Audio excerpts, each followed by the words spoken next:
Good day, this is Terry Difazio, and you're watching Soundcheck. With me is my partner in crime, the incredible Todd Pronto. And that last song, I don't know where it came from, but it does sound familiar. I hope it sounds familiar.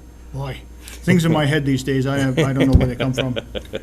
So anyways, Todd, what are we going to talk about today? Well, I believe we've worked our way up to the golden era of music, the 90s. The goldenrod? Yes. When everybody thinks of the golden era of music, they think of the 90s. I thought it was the 60s. Yeah, no, it is the 60s, but it's the 90s with the 6 upside down. I mean, the 60s with the 9. Anyway, I tried my best. It doesn't matter because every decade has its good, its bad, and its ugly. That is very true. Very true. The 90s had plenty of it, and I think we'll probably skip over a lot of that, but just to get it out of the way, that was when the boy bands really took over. That's the ugly part. Yes, and it hasn't stopped. And by the way, and this is a little off topic, but that's what we're good at here on Soundcheck. There's a new reality show called Boy Band, or Boy Bands, and the object of the show is to put together a super boy band group. Doesn't that sound interesting? I thought I was having suicidal tendencies for a while there, and now I think I know why. Yeah, I saw the preview last night, and I was like, oh, nuts. What you boy bands we're talking about, like Menudo. Menudo? Yeah, they were. Oh, yeah. Once you turned 15, you couldn't be in the band anymore because they were all, Yeah. remember them? And then there was, NSYNC. Yeah, Backstreet Boys. Boys to Toys. And Yeah. yeah. There were so many of them. And the 90s was actually, that was pretty common spread through the 90s. But there was also a lot of really good stuff that happened in the 90s. There was a few good things, yeah. So we'll just say it now. Boy bands happened. That's done. We're not discussing that any further. Kind of like some I don't know what you call it, probably like some bad food. It passes. It passes, eventually. Oh, what was the worst one? I think it was it New Kids on the Block? Was that another one? Yeah, I think they were actually like the late 80s, but close enough. Yeah, there's that saying that says, like, even, like, bad pizza is still good. Well, that doesn't apply to boy bands. No. Bad music is bad music. It doesn't matter. And bad pizza is bad pizza. And I won't mention any names, but one of them just went out of the area. So, enough said about didn't that. it? Yeah, but they weren't alone. There's other pizzas that are pretty bad, so. Oh, yeah. At But any none rate- of them as bad as the boy bands. No. I know. Clogging up your airwaves and your arteries. It's commercialism at its best. Yeah. I remember when this sort of commercialism started. I think it was back in the 60s with a band like the Monkees. But Sure. at least the Monkees, some of them had some talent. Even though they weren't supposed to. They actually, there was two guys in that band actually did have some talent. Yeah, and you kind of feel bad for them because I don't think they were ever taken seriously after that. Right. But because one of them, I can't remember the names of the Monkees. Wasn't there like It was a Mike Nesmith. a York guy? Peter Tork. York, Torque. Yeah. So is it York or Nesmith, or maybe both of them tried to have solo careers? Yeah. And they really weren't bad. It's just you have that stigma. It's kind of like, and this is a guy from the '90s, so this is somewhat relevant. Billy Ray Cyrus. He really was not a bad country singer, and he actually had some good music. Unfortunately, Achy Breaky Heart was so hokey and so huge that he could never step out of his own shadow. And I think that's what happened to the Monkees and to there's probably a few other groups. It happens like to that. actors and actresses too. For example, the professor on Gilligan's Island was typecast as that type of character, and he could never find work anywhere else. Yeah, Alan Hale. No, Alan Hale. that wasn't the professor. It wasn't? That was Skipper.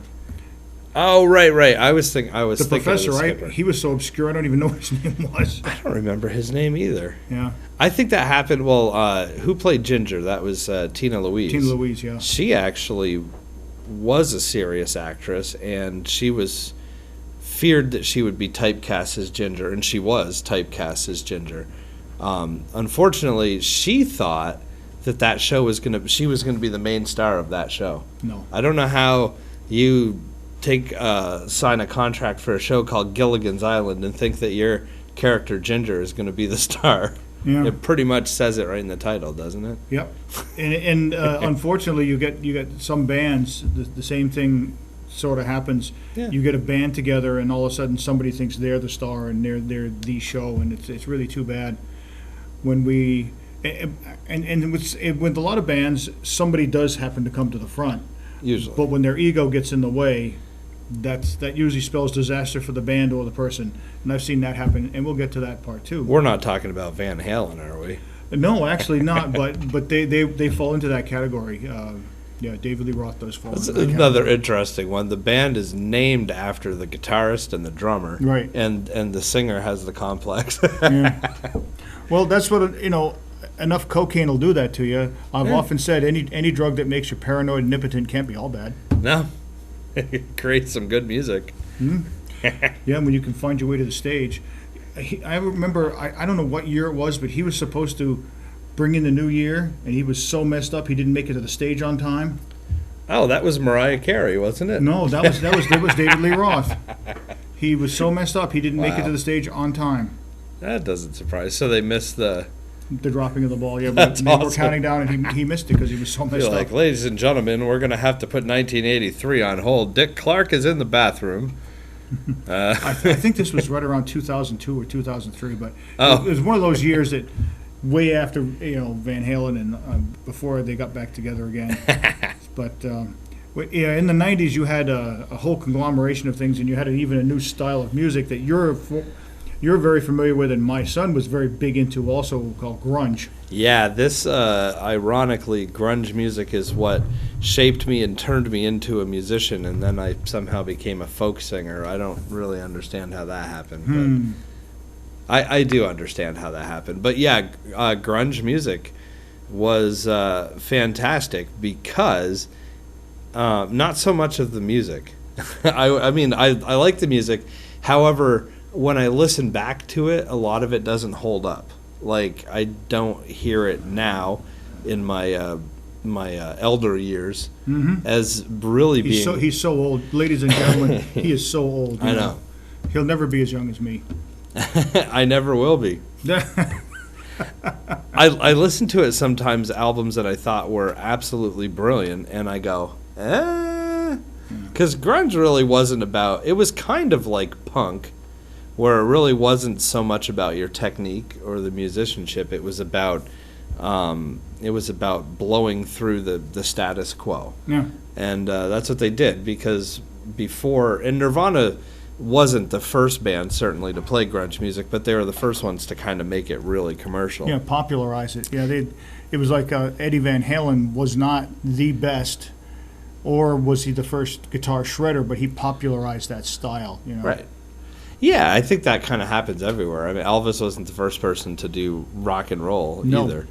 Not even close. No, but I read somewhere about grunge music that it was, well, I didn't read this. I know that it knocked off hair bands, and it knocked off Michael Jackson. I believe Nirvana knocked Michael Jackson off the top of the charts. Yep. However, you have the generation of people that grew up before the early 90s when grunge came out. They kind of despise grunge because it killed hair bands. It killed Rat, and it killed Motley Crue, and Thank goodness for that. but they really, like, just a 5-year generational difference between, like, me and somebody that's 5 years older than me. Very different musical tastes. Yeah, and some of the hair bands were okay, and some of them were really horrid. Yeah. To me, the most horrid hair band ever was Poison. Yeah. They were to me, and Rat wasn't far behind it. As a matter of fact, you probably know Yngwie Malmsteen. Oh, yeah. An incredible guitar player with a huge ego. But anyways, And one scale. yeah, everything was actually different scales, but they were all speed scales. Different scale, same tempo. Yeah, and Set the metronome on 600. I got a new song to record. yeah. He even said that Rat's singer, Stephen Pearcy, should either learn how to sing or become a plumber. I think he's a plumber now. Is he? No, I'm not really sure. I'm not sure either. But yeah, all of those hair bands, when most of them went by the wayside, I was not sorry to see them go. There were a couple of ones. Motley Crue made some decent music on occasion. Quiet Riot never did much for me. No, I do like Twisted Sister. They had a gimmick. You know, they were a little different. You know what's funny though, because these hair bands, you know, like it was guys that like discovered their girlfriend's aerosol hairspray. Yeah. And like dyes and glitter, and they just. Yeah. And then grunge came along, and Howard Stern actually said this one time. He said, you know, one year I was backstage at the MTV Music Awards, and you had David Lee Roth, and you had all these guys in spandex and glitzy and shimmering coats and big hair and sunglasses, and they just looked like rock stars. And he said a couple years later I was back there, and you couldn't tell who was in the band and who was a janitor. Yeah. Because the whole point of grunge was to not do that. So he says you're backstage and everybody's just wearing like tattered street clothes with holes in them and flannel, and he said you didn't know if you were talking to the lead singer of the band or somebody that like won a backstage pass. Yeah, or was cleaning the toilets, you know? Right, exactly. Yeah, and they grunge borrowed a lot from the 60s, like the Who and Jimi Hendrix, where they would like destroy their equipment on stage, and grunge did that. The difference is like the Who and Jimi Hendrix were destroying really expensive guitars, and the grunge people were not. Yeah. Yeah, and not only that, but after a while, destroying your instruments like that, it becomes kind of like I don't know what you'd call it. It isn't a novelty anymore. Yeah. It doesn't mean anything anymore. As a matter of fact, a guy that I used to work with at the machine shop, he went down to the Grand Ole Opry, and he walked out of it because country bands were doing it. Country bands are smashing equipment? equipment? Smashing up a guitar, and really? And he said it was really, really loud. He said it wasn't country anymore, but anyways. That's dumb. How do you trash a pedal steel guitar? It'd take forever. Yeah, I know. You take another one and smash it through it, I guess. Yeah, I'm just gonna ram this grand piano into my amplifier.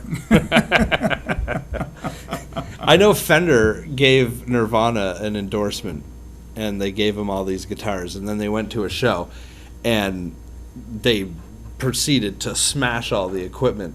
And Fender was like, no, you don't do it with the good ones. Let me send you a bunch of the ones that we made in Mexico or Japan. Yeah. So they said, you take these on the road, and these are for you to like have in the studio and to make videos with. Because they were like smashing the $2,000 guitars. Yeah. Yeah, that isn't a good idea. And if you probably noticed this, you're really, really good guitar players. Mm-hmm. And Eddie Van Halen is a very good guitar player. But you had Gary Moore and Steve Vai and Eric Johnson and Joe Satriani. They don't destroy any equipment. They don't need that novelty. They polish it and take care of it. Oh yeah, yeah, and you know the instrument means something to them. You know. I could never do it, even when I think one of the funniest stories though. So my very first band in high school was an alternative rock band. We did it in the early '90s, mid '90s actually. And my friend Jared, who you've met, and he's been in here before, he was the guitarist, and he had a Dean electric guitar, and it was like a cheap one, like his parents got it for $80 and gave it to him for his birthday or whatever. He'd been playing it for years and years, and he really wanted an Ibanez guitar because he's a metal guy. And so he had a Dean guitar and a Gorilla amplifier. I don't know if you've ever heard of Gorilla before. I haven't heard of that one. They were just cheap amplifiers. And we were practicing upstairs in my attic, and we grabbed my dad's video camera, fully equipped with VHS tape. Wow. And we put it on the tripod, and we recorded our practice. And at the very end of it, I would love to see this tape, and I don't have it. I feel like somebody I know has it. And if you're watching, I would love to see this tape. He takes his guitar at the very end, and he just throws, like, he doesn't smash it, he just tosses it off to the side, which he's done 100 times before, and it would take a beating and be fine. And it landed, if this is the neck of the guitar, there's a slight little back bow for tension of the strings, and it landed like this and snapped the neck off the guitar. And we have it on video of him holding it and saying some words that I can't say on television and about what his parents are going to do to him. And then my youngest brother runs up the stairs and tells us that it's time for dinner. I remember this tape. I haven't seen it in years. But here's the moral of the story, musicians. We had a show like a week from then that we were practicing for. It's like our first big show ever. And he suddenly didn't have a guitar. And I am left-handed. So he couldn't use one of mine. So his parents stockpiled 2 years of lawn mowing duties and fronted him the money to buy his Ibanez guitar and his Fender, I'm not sure. Fender, it was a Fender amplifier. I'm not sure what kind. And we rocked that stage, and ever since, nobody still knows who we are. Did you play at one of the talent shows at the high school? Very well. Not with that band. I did with a band after that. The only time we played at the high school was a dance at the gym. Oh, okay. I didn't see you then. You didn't miss much. Because when I first we destroyed our equipment at that show. Intentionally or unintentionally? Yeah, intentionally. We kicked over our amplifiers and stuff. You know, I forgot about that. I know that Influence. it was some band that I saw. I know we went over to see my stepdaughter Jessica, who graduated with you. Yeah. And during that, I guess some sort of a grunge band, because they were all in flannel and they were three-piece, whomever they were. Huh. And it took them forever to get started. But I don't know who they were. That wasn't us. We never. No. We played at George's Starlight Cafe, if you remember that place. Nope, I don't. It was on Main Street, right by the library where Newport Jewelers is now. No, I don't remember that one. It was a little coffee shop that would have music on. I don't remember if it was Friday nights or Saturday nights, like a couple times a month, and bands from Burlington would come up, and we opened for the bands a few times. That's where we cut our teeth. But I'm trying to think who that would have been at the talent show. It wasn't us. We didn't have enough talent. No, this band didn't either. But now that I've grown up, I could never do that to any of my guitars. Even the cheap ones, they hold a sentimental value to me. It's like, oh, I did this with that guitar, you know. So Nirvana was probably the quintessential. They were like the standard bearers for grunge. Yeah. And a bunch of other bands got thrown in that category, but were they or were they not grunge? I tend to not think some of them were grunge. We just lost Chris Cornell, yeah. And good singer. A fantastic singer, which is really sad. He was only 52 years old. They had just gotten back together, and I guess he hung himself, they're saying. That's what they're saying. They think that he probably had a bad reaction. He suffered from depression for years, and they're saying that he probably had a bad reaction to Ativan, and it just changed his thinking, and that's what his family's saying anyway. But Soundgarden was probably around before Nirvana, as far as in the Seattle scene. Their first album really hit in 1991. It was called Bad Motorfinger. And that's got like Slaves and Bulldozers on it, and some other songs like that. And they actually were featured in this movie Singles, which was all about like the music in the Seattle scene. But Nirvana's the one that like kind of broke the radio. And then Soundgarden kind of, I don't want to say pigtailed on that success because they were already successful on their own right, but after Nirvana blew the gates wide open, then when they released Super Unknown and Black Hole Sun and Spoon Man, they became... Those were very good songs too. I remember because my son used to buy that stuff. Yeah. And that was good music. Another one that I kind of liked, Pearl Jam, was good. Yeah. And see, I don't know if those are... I don't know if I consider that grunge or not. No, they were lumped into that category though. Rusty Cage, that's the name of the song I was thinking of. Sorry. And, was there one other band too that Stone Temple Pilots was another one that was put into that. Yeah. But I don't know if they were grunge either.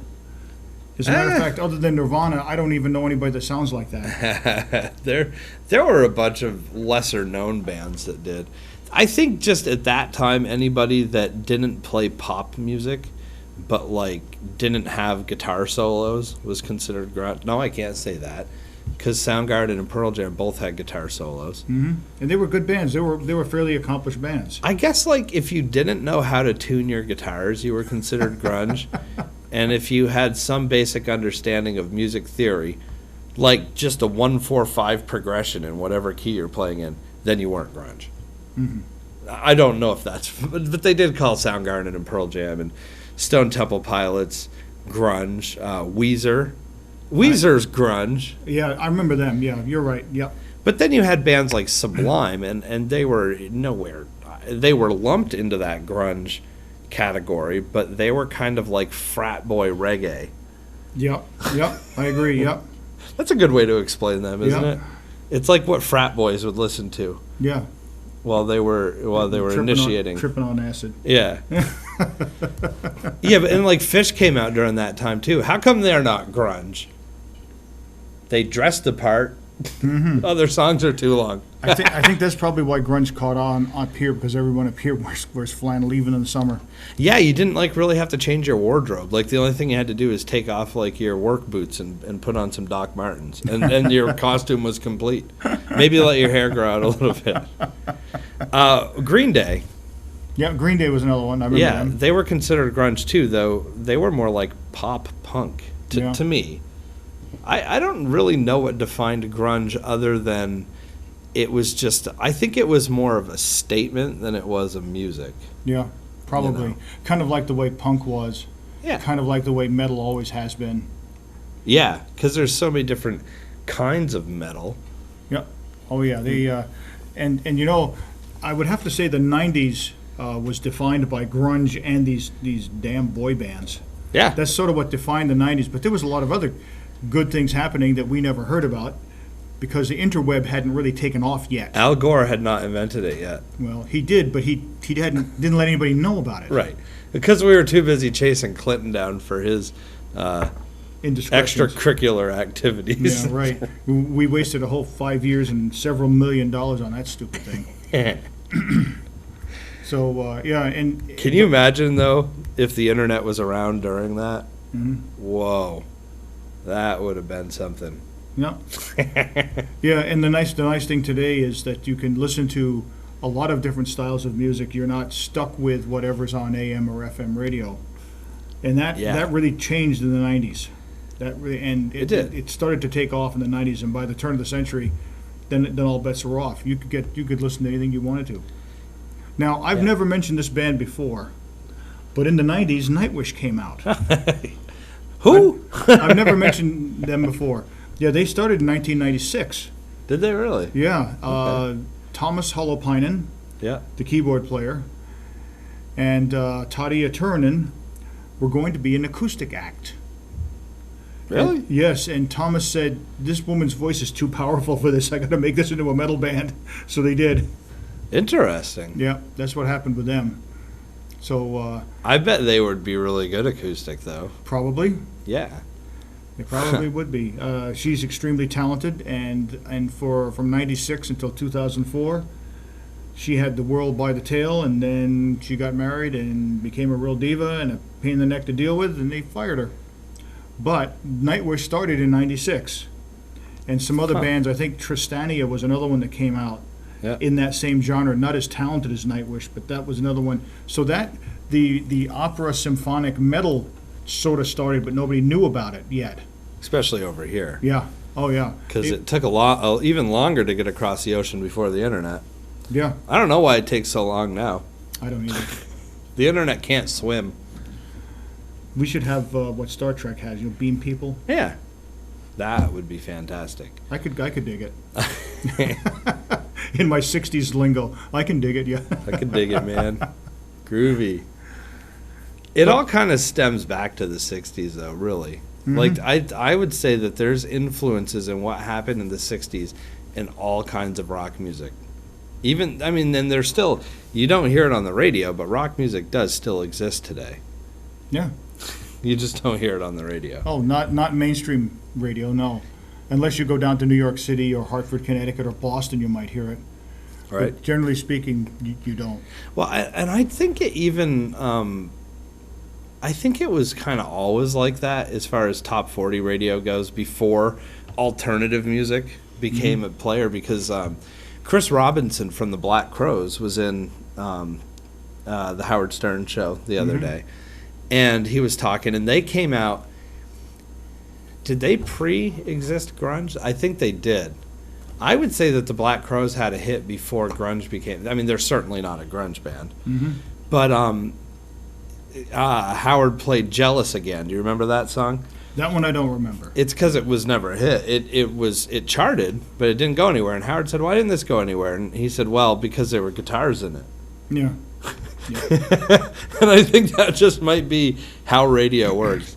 It really can't be a hit if there's guitars in it, unless the guitars are doing Michael Jackson-y stuff. Yeah, and Speaking speaking of Michael Jackson, he wanted to get some of his music on album-oriented rock stations, so the song "Beat It" had Eddie Van Halen do the guitar track. Is that why? Didn't he do a lot on that album? Yeah, he did several things, and that's how they tried to get on album-oriented rock. Yeah. Maybe he should have written a rock song.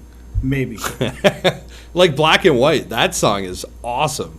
Yeah, if you just changed a little bit of it, it would be a very good song. Yeah, Michael Jackson wrote some good stuff, but album-oriented rock, probably not. I mean, David Bowie used Stevie Ray Vaughan for "Let's Dance." Did you know that? Yeah. You can't really tell it's Stevie Ray Vaughan, though. Nope, you can't. Yeah, the '90s changed. That was every era sort of had its defining moments, and the '90s sort of was the beginning of which way do we go? We're going in a lot of different directions all at once. Yeah, and which way is going to make us the most money? And I think we figured that out. It was boy bands. Yep. And not just boy bands. It was also Devaney, who was on the radio with me for years. Yep. She's about 4 years younger than I am. Oh wow. And her version of the '90s is completely different than mine. Mine is Nirvana, Pearl Jam, Weezer, Stone Temple Pilots, the Black Crowes. That's my '90s. Her '90s is Christina Aguilera, Britney Spears, the Backstreet Boys, NSYNC, and these really grunge was only around for like the first 4 years of the '90s. To me, that is the '90s. To her, she doesn't even really remember that stuff. Yeah. You know, it's different. And of course, back in the '90s, you also had rap came out. Yes. And that was another, strange thing that came out. I mean, very, very strange. I mean, if you wanted excessive profanity and vulgarity, there you had it.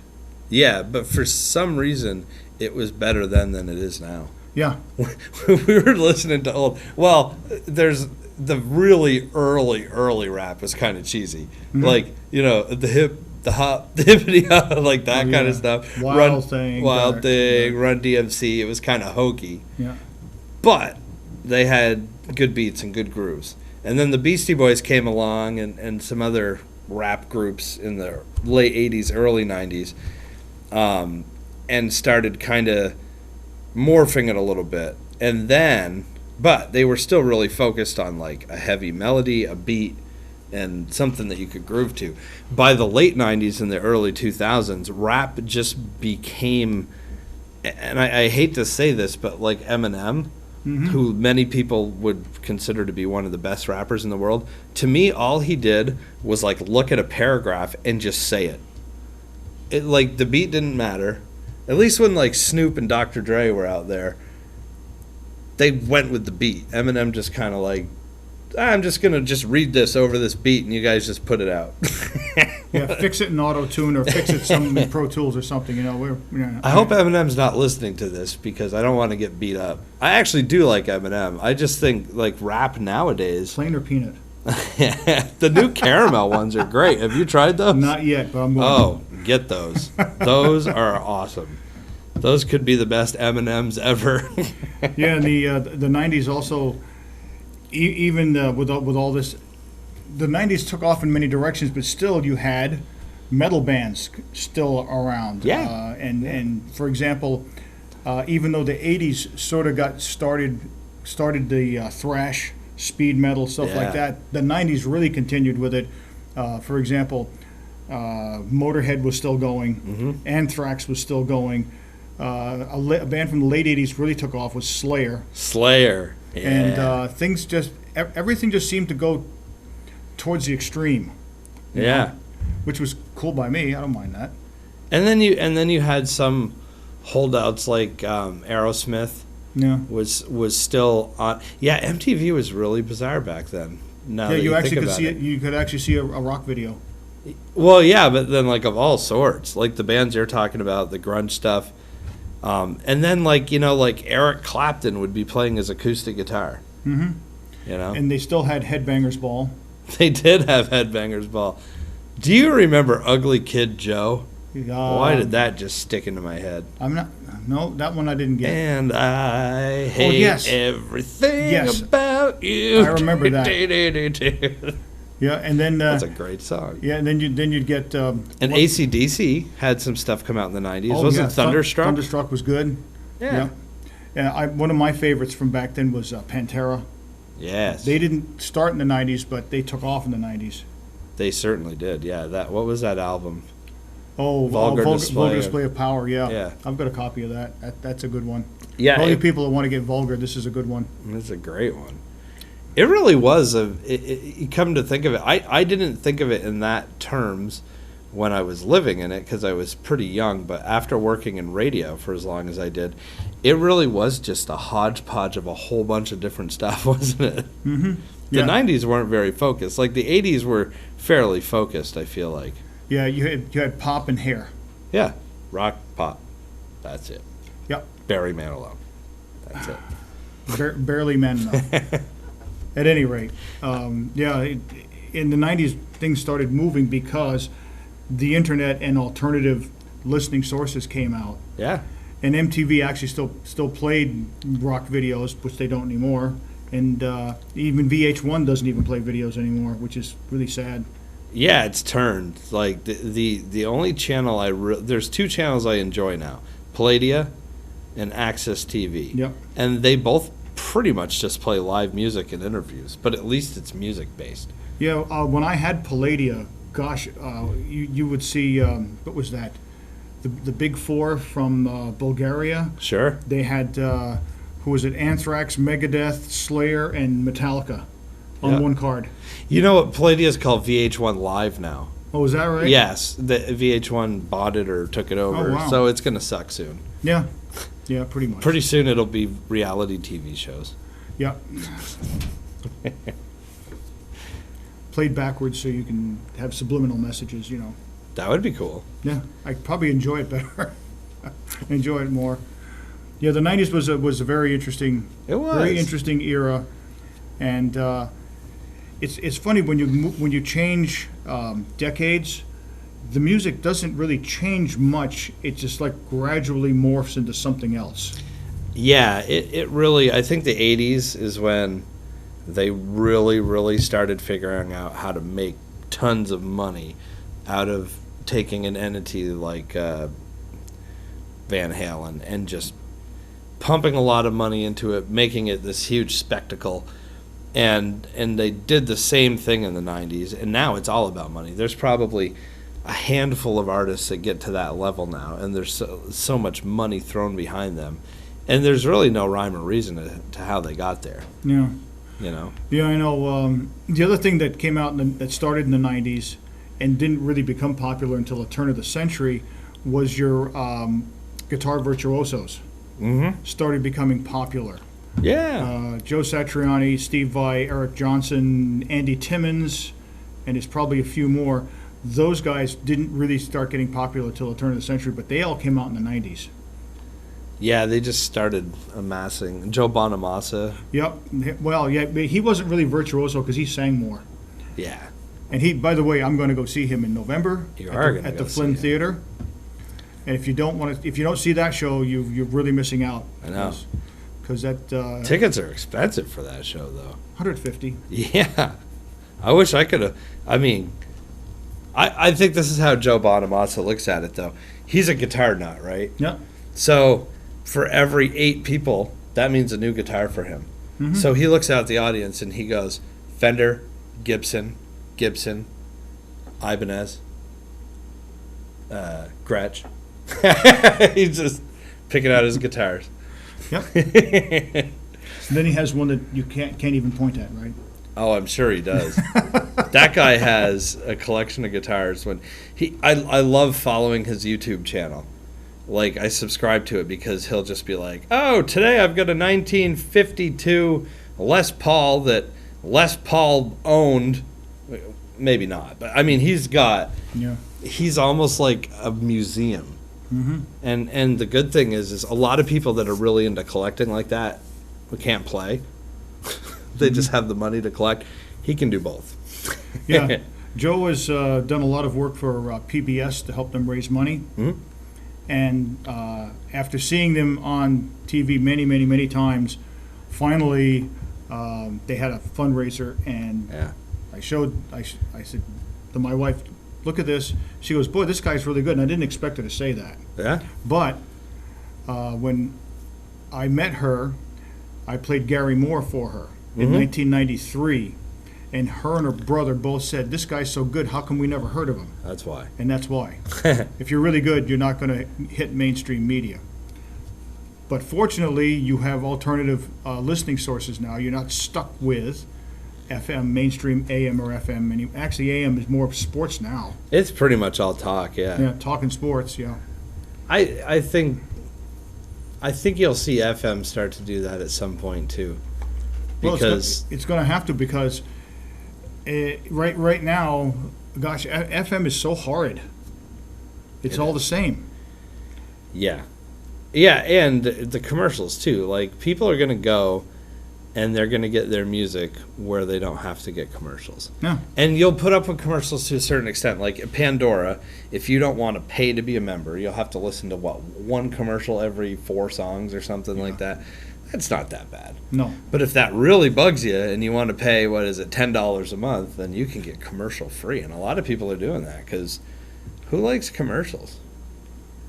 No, because most of them don't sell me anything that I want. But it doesn't matter because commercials are anywhere. I have a rule about websites. If I click on the website and all it is pop-up ads for the first 30 seconds, I just close the entire website. I don't care how much I wanted to read that article. If you have to shove 37 ads down my throat to read an article, I don't have time for you. Yeah, I know. And that's what happened to radio. And unfortunately, that's how they make money. And that's why they play the songs that they do, because they're targeting a certain demographic. And that demographic, as they're replaced by the new ones coming up, are used to not having commercials. So yeah, and a lot of people are also getting the music off YouTube.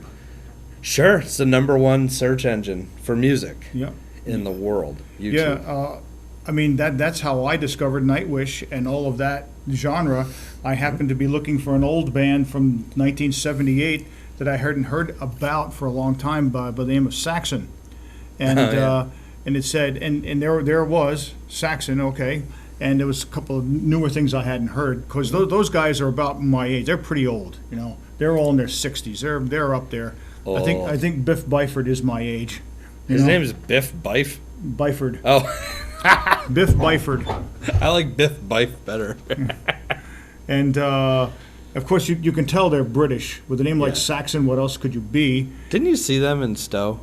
No, I didn't. Oh. No, in Stowe. Who did you see in Stowe? Oh gosh, I wish you hadn't asked. Oh, sorry. I don't know why I thought it was Moody Saxon. Blues. Oh yeah, I saw the Moody Blues with the Vermont Philharmonic Orchestra. Are they ever going to get inducted in the Rock and Roll Hall of Fame? By the way, I don't know. I don't know if the Vermont Symphony Orchestra can do that. No, no, not the Vermont Symphony.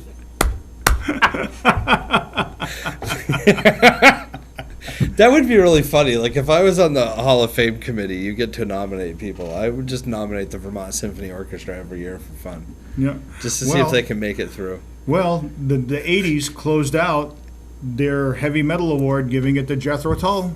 Jethro Tull. And Ian Anderson is probably packing away his flute, going, "What the?" Yeah, wow. When did Jethro Tull stop playing? 80s? I don't know.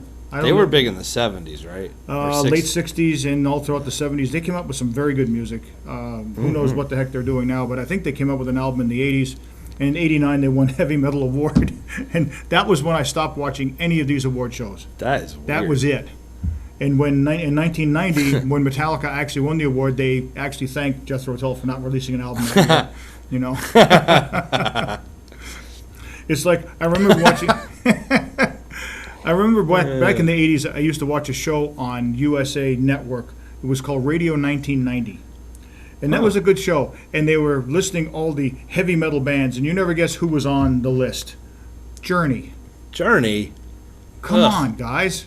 Get a clue. Go to Vanna White with $250 and get a clue. I don't Where's think the vowel? I'm not sure which. It's one or the other. Yeah. I don't think Journey should be on any lists. I don't like Journey. I don't know what it is. I know that they have a new singer that sounds just like Steve Perry. I still don't like him. Yeah, they were all right, but nothing I really was. I mean, they weren't that good. They were okay. To me, they were just like cheese. Like, they knew it. This is what it is to me. They were like, okay, how can we make a lot of money? Let's just make these really cheesy songs about girls, and that will be the substance of our band. Mm-hmm. Kind of like Coldplay. No, they weren't that bad. No, Coldplay had to rip off Joe Satriani, even though they denied it. I forgot about that. Oh, boy. The most infuriating part about Coldplay is I've heard Chris Martin, and that's the lead singer's name. I've heard him just sit down with the piano or just sit down with a guitar, and he's great, and he'll play these songs, and I'm like, man, that's really good. And then I'll hear Coldplay's version of it, and I was like, what did you do in the studio? Like, they'd say, how can we gentrify the crap out of this so we can sell a lot of records? Yeah. And you've got to give credit to, like, a band like Pearl Jam changed their music so that only people that were really fans of them would continue to stay with them. Yeah. After they were lumped into that whole grunge thing, they decided this isn't what we are, and they started tailoring their music to the fact where, like, they successfully took this large crowd of people that loved them and weeded it out to, like, core fans to play music for.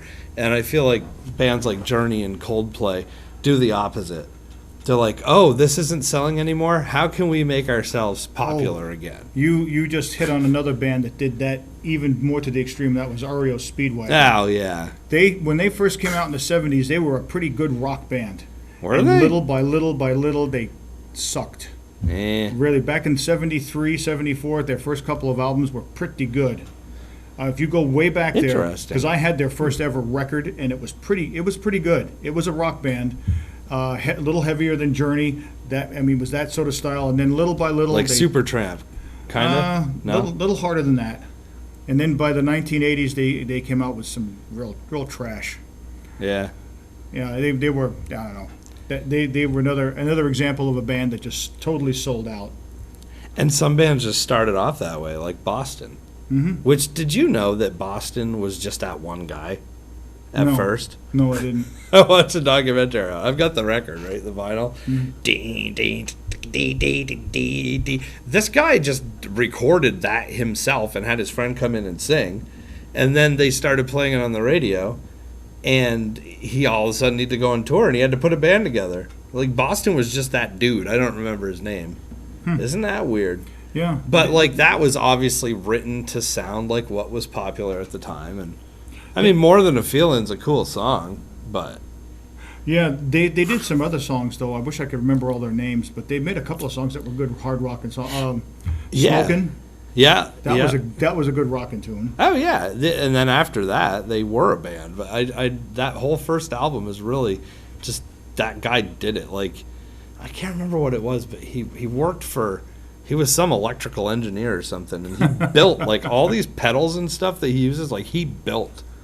And he built his recording studio, and he recorded that first album, the one with the spaceship on it, just Boston. Yep. I remember that. It's crazy. Yeah. I do that, and nobody buys my crap at all. There's just no poetic justice in this There's world. none. None. I'd put together a band if I needed one. Yeah. You want a drum? Sure.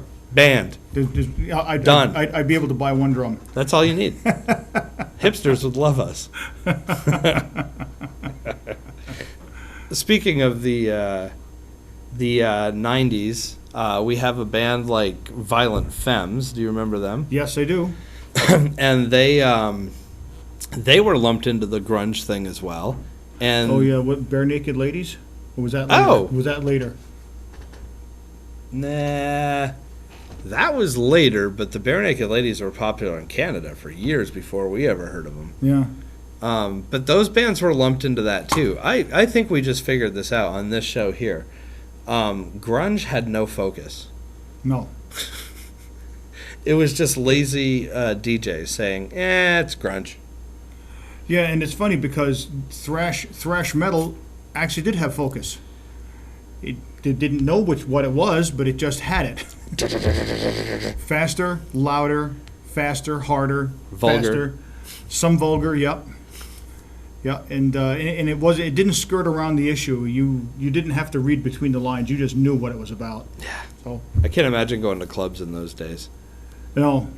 It must have been something. CBGB. I saw some clips from CBGB, and boy, that was nasty business. I wouldn't have minded seeing Blondie back when they played CBGBs, though. Mm-hmm. That was back before they were. Yeah, before they were popular. Yeah, they were kind of punk, weren't they? Yeah, they were. If you ever get a chance to hear the song "Ring of Fire" by Blondie, that was really well done. Quite well done. I have to admit. It's a Johnny Cash song, right? Yep, that's right. I've never heard Blondie's version. I will get it. I'll pull it up on YouTube later. Yeah. See, YouTube, #1 search engine. Yeah, well, if the bands put their stuff up there. As a matter of fact, sometimes the bands don't even put their stuff up, and there people pirate it or whatever. Oh yeah, and yeah, it doesn't matter anymore. No, and usually if a person takes a song and does their own video to it or whatever, they say we have no rights to this song. It belongs to the band. Right. We're just doing this because we like the band or whatever. And most bands, they like the exposure anyway. Most bands don't care, but if they're signed to a really big label, the label will care. Yeah. And the label will take it down. Yeah. Can you imagine as a child, and we grew up in different eras, but it was still the same. You had to physically hear something, or not physically hear something. You had to hear something on the radio or on the television, or be told about it, and then you had to go out and actually physically get the album to listen to it. Mm-hmm. And kids nowadays, like I wish that I could just type in whatever I wanted and just hear it when I was younger. Yep. How cool would that have been? Yeah. In my day, which was the '60s, Yep. it was even worse because if you saw an album that looked intriguing, you had to buy the album. Just to hear it. Yeah, Just to because hear they it. might not play it on the radio. Most of the stuff that I listened to, they didn't. Luckily for me, I had friends in bands like Anvil and Davis Brothers Garage Band and bands like that. And when you went to see Anvil, you could hear most anything. I never knew the James Gang existed until Neither did Joe Walsh. he still doesn't know. They played some James Gang.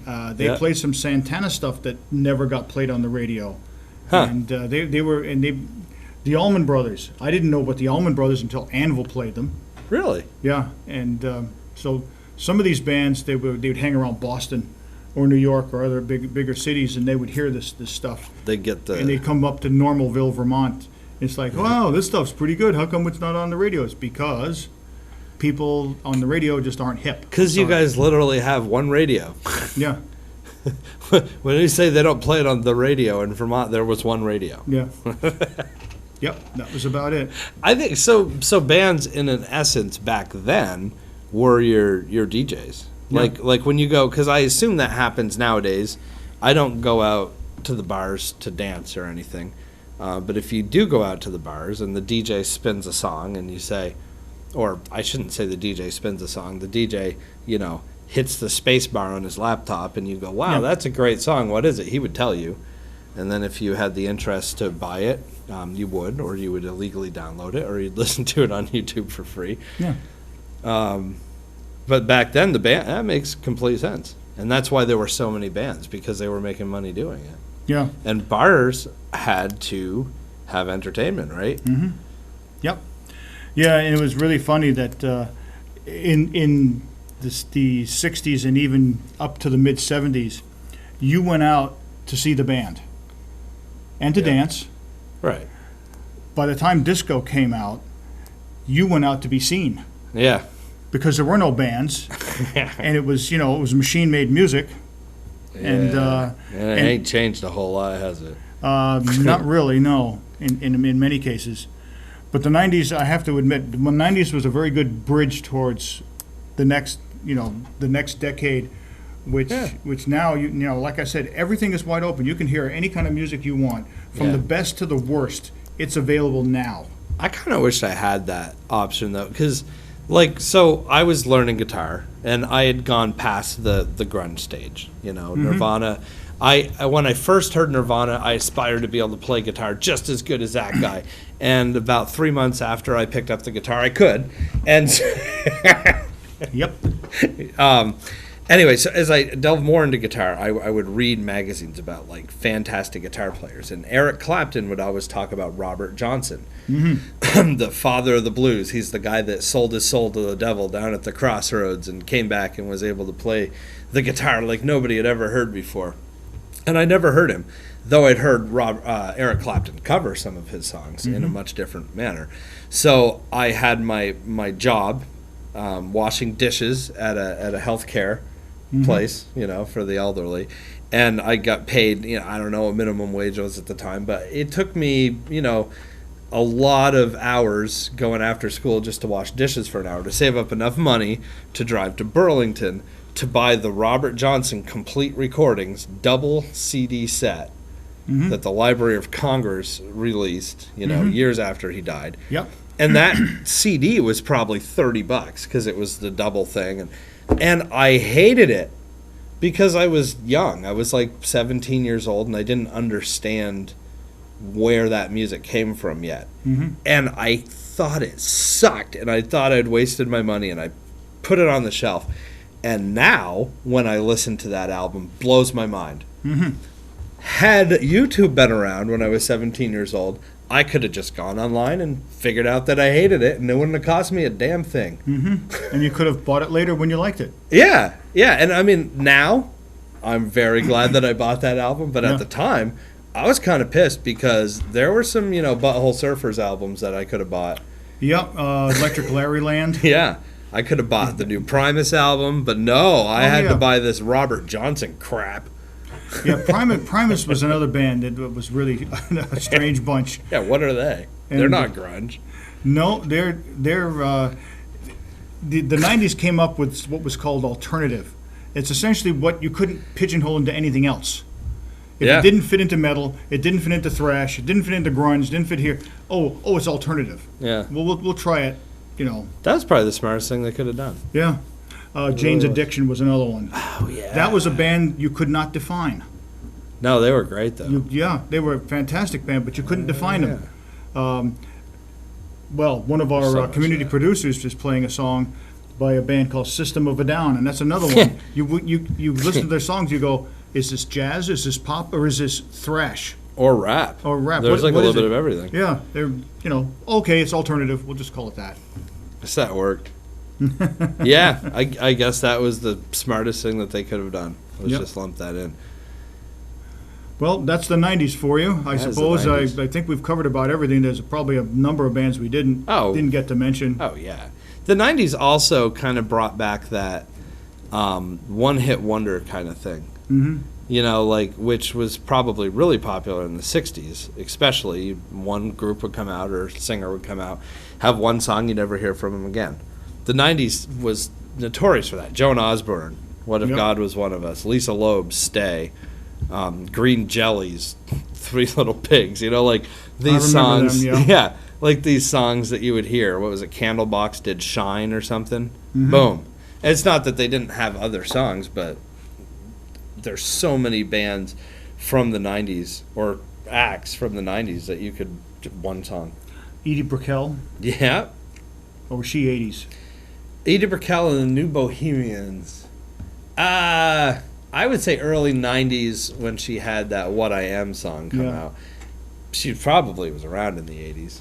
Yeah. But yeah, so much of that was, the one song because, again, they figured out how to make money, and when they weren't making money, out the door. We'll see you. Yeah, there was a whole lot of changes in the 90s, and It's too bad we don't have 3 or 4 more hours because there are a whole bunch more bands we didn't cover, but Yeah. we covered probably the best of the best. I think There so. was. I'm sure, as soon as usual, when we're done taping the show, we'll go, oh, what about? But we Yeah. did mention Chris Cornell. That was very important that we did that. Yep, exactly. And this is actually kind of funny. So, Chris Cornell, now gone. Yep. Scott Weiland from the Stone Temple Pilots, gone. Lane Stanley from Alice in Chains, gone. Yep. Kurt Cobain, Nirvana, gone. Somebody said that Eddie Vedder just became the Betty White of grunge music. Yeah, he made it to 40. He's the only one that's still there. So, like, there was stuff going around Twitter like, somebody please wrap Eddie Vedder up in bubble wrap. Nobody let him get hurt. Eddie Vedder is basically a national treasure at this point. He's the only one left from that era. Yeah, and it's funny. Some of the people that you would never expect to have lived to 70 have made it. Like, for example, Ian Kilmister. Yeah. Lemmy made it to 70, which is a surprise to me. He barely made it to 40. Yeah, but he made it to 70 and he passed away. And his drummer there, Phil Taylor, was a lot younger and he made it to like 56. Yeah, rough living, man. Yeah, and I'm trying to think of some of the other ones that. I think Ozzy's about 69, and I don't Yeah. even know how he made it this long. He doesn't even know what planet he's on, but that's okay. No. He never did. Yeah, there's so many of them. Keith Richards. Yep. I mean, even Steven Tyler. Mm-hmm. The way he lived his earlier years, it's pretty amazing that he's Yeah, he got a he's clue almost though. 70, I guess. He got a clue though. He cleaned up, whereas some of these other He guys did. never did. So that's the way that goes.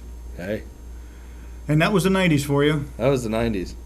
Now we got to go into the millennium. Yeah, that might be interesting. Might very well be interesting. I'm going to have to research some of that because some of that you get the same thing. You get the good, the bad, and the ugly. You do. Yeah, absolutely. It just got a little bit, it definitely got different once, especially once we rounded the first decade of the new millennium. Yeah, Then things really got screwy. yeah, and your symphonic metal bands really got a big push. There are several of them I will mention when we do that, but several of these bands now are celebrating 10 years together, and Nightwish is now celebrating 20 years together. So I wonder if like a solo artist can do that. don't know. I'm going to try that. Okay. All these bands. I've been around for 20 years. Whatever. I've been around a lot longer than that.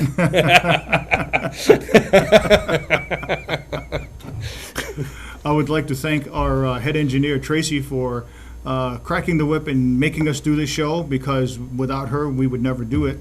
And she says, yep, it's time for a new sound check, guys. Get out there and do it. So thank you, Tracy. We appreciate it.